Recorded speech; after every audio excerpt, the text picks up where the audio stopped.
the larger your range of motion, the better your gains will be. But before we get into why that is the case, let's first define what is range of motion so you know what I'm talking about. Range of motion of an exercise is defined as the number of degrees of angular displacement created at all of the involved joints. To illustrate this, let's take a look at me doing pull-ups. Range of motion is the distance through which my shoulder and elbow joint moves when doing a pull-up. I start with my arms straight and scapulas elevated, and end with the bar in line with my clavicles. Now that you know what range of motion is, let's talk about why a larger range of motion equals more gains. The first reason is that it allows you to get a deep stretch under tension, and since stretch under tension is extremely hypertrophic, you should take full advantage of it. To give you an example, I recently started doing pull-ups where I completely relax at the bottom and my lats get a deep stretch, and let me tell you this, I've never gotten a better back pump before. Another example would be with push-ups. By elevating your hands above the ground, your chest is able to get a deeper stretch at the bottom. This is also why bench pressing with the cambered bar has gotten so popular. The second reason is that it allows you to use less external load, which reduces joint and connective tissue stress. The interesting thing about this point is that a lot of people actually see this as a downside. They want to lift as much weight as possible, so they cut their range of motion short.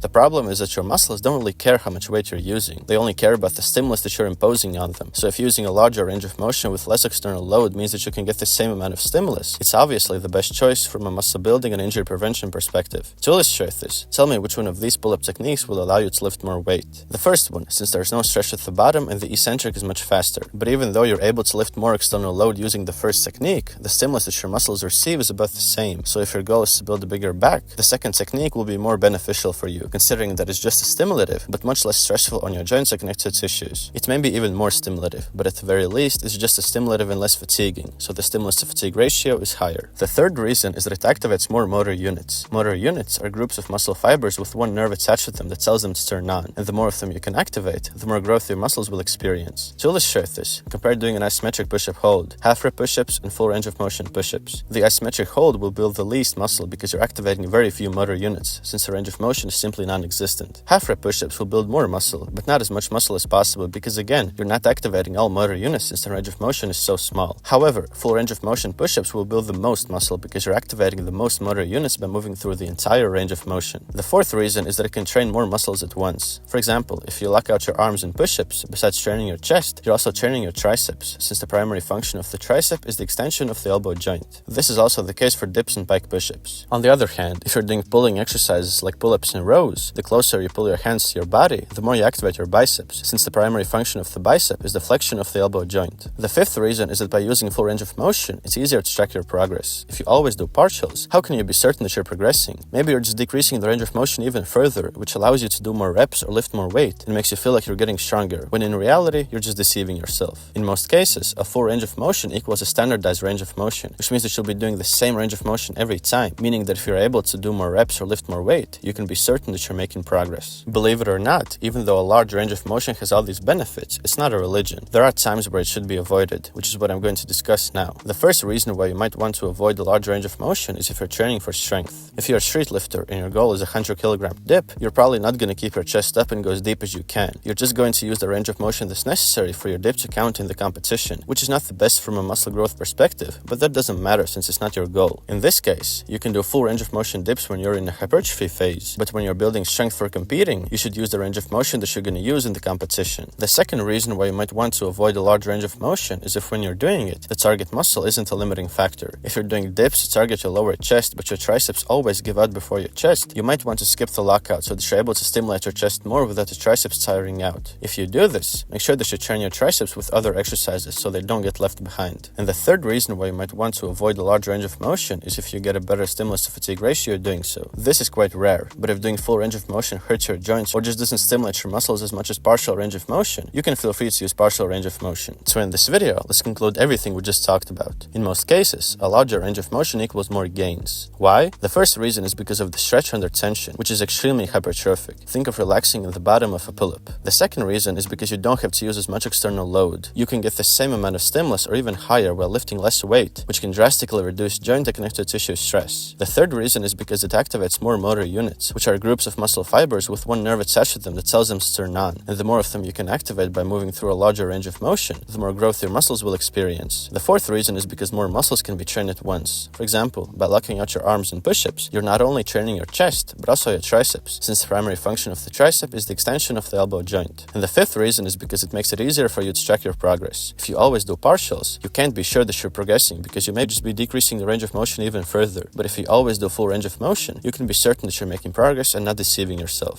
However, there are also times where you should avoid a large range of motion. The first is if you're training for strength. If your goal is to do a 100 kilogram dip, you should only do the range of motion that's necessary for the dip to count in a competition, which is not the best from a muscle growth perspective, but that doesn't matter since it's not your goal. The second is if the target muscle is not a limiting factor. If you're doing dips for lower chest growth but your triceps always give out before your chest, you can feel free to skip the lockout so that you can focus more on your chest and let your triceps rest. What a rhyme. And the third is if you get a better stimulus to fatigue ratio doing so. If doing full range of motion hurts your joints or just doesn't stimulate your muscles as much, you can feel free to use partial range of motion. To sum all of these points up, in most cases, a larger range of motion is better because it has a better stimulus to fatigue ratio. It's more stimulative because of the stretch under tension and more motor unit activation, and it's less fatiguing because you don't have to use as much external load, meaning that if your goal is to build more muscle, it's very likely that a larger range of motion will be better for you. If you found this video helpful, make sure to leave a like, subscribe to my channel, and comment down below what kind of videos you would like to see from me more. You can also check the description for the best snap bodyweight exercises for beginners and my Instagram, where I post my workouts and lifestyle in general. And have an awesome day. Peace!